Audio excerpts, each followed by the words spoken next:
एवढं peaceful location मी पहिल्यांदाच बघतोय.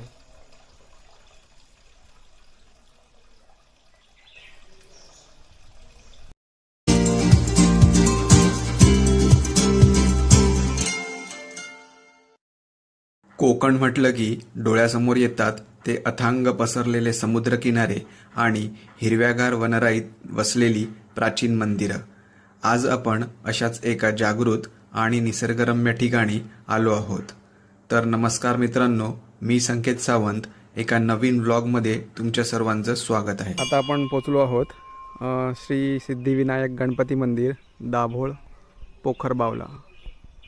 आणि हे बघू शकता, सुंदर असं गणपतीचं मंदिर आहे.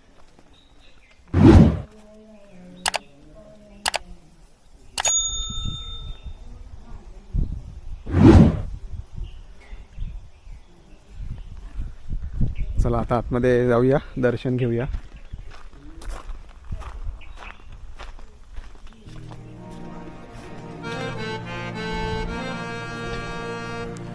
अतिशय शांत आणि प्रसन्न वातावरण असलेल्या या मंदिरात प्रवेश करताच मनाला एक वेगळीच शांती मिळते.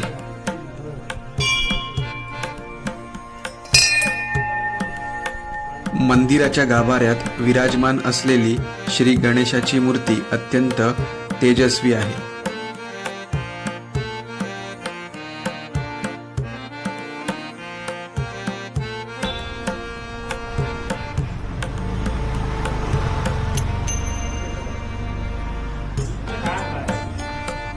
इथे बघू शकता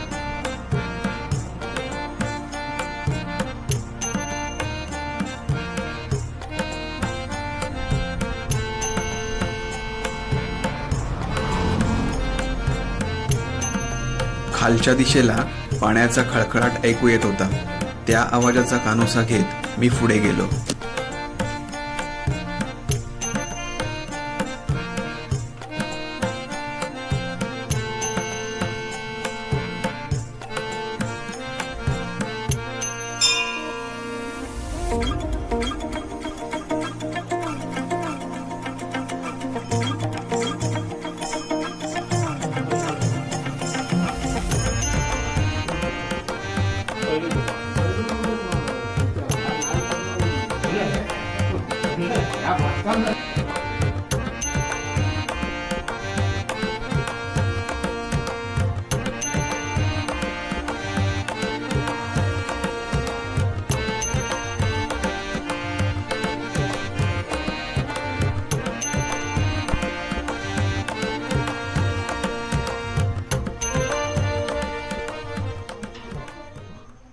इथे बघू शकता, सुंदर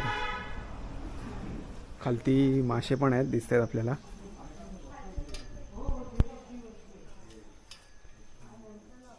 एकदम स्वच्छ पाणी आहे. इथे कुठला तरी एक पक्षी बसलाय जो मासे पकडायला बघतोय. आता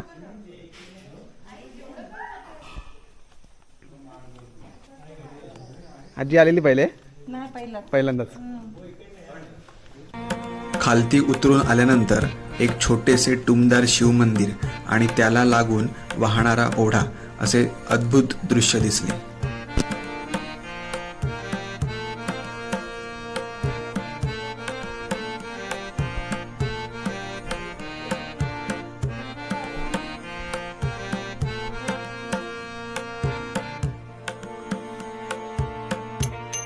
वाहत असलेल्या ओढ्यामध्ये नीलकंठ शंकराची एक पद्मासनात ध्यानस्थ बसलेली मूर्ती दिसली. डोहामध्ये रंगीत माशांची मुक्त भ्रमंती सुरू होती.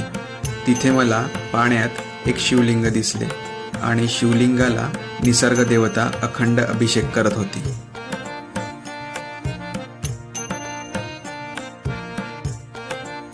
अशी आख्यायिका आहे की महादेवाची शिवलिंग बरेच वर्षापासून पाण्याखाली होती. नंतर तेथील पुजारींना स्वप्नात दृष्टांत झाल्यानंतर ही शिवलिंग पाण्यामधून बाहेर काढून त्याची स्थापना करण्यात आली. मंदिरात प्रवेश करताच प्रथम नंदीचे दर्शन होते. पुढे स्वयंभू शिवलिंग आणि त्यावर सुबकपणे वाहिलेली तगरीची फुले असा अगदी साधा आणि प्रसन्न करणारा भक्तिभाव पाहायला मिळतो.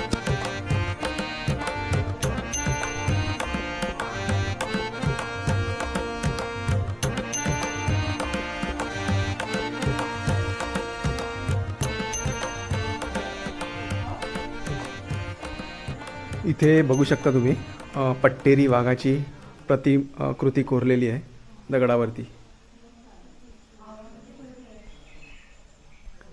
आणि हा संपूर्ण चिऱ्याचा दगड आहे.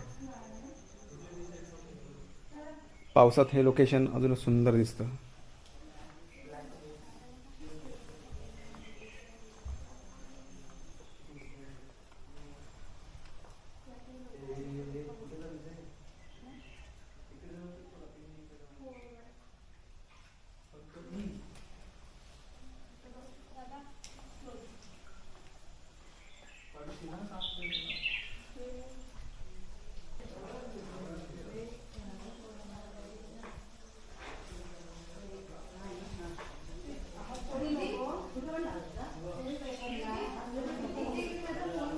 मित्रांनो, मस्तपैकी आता फिश पेडिक्युअर करतोय आम्ही.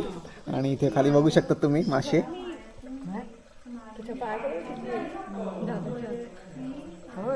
खूप गुदगुल्या होत आहेत.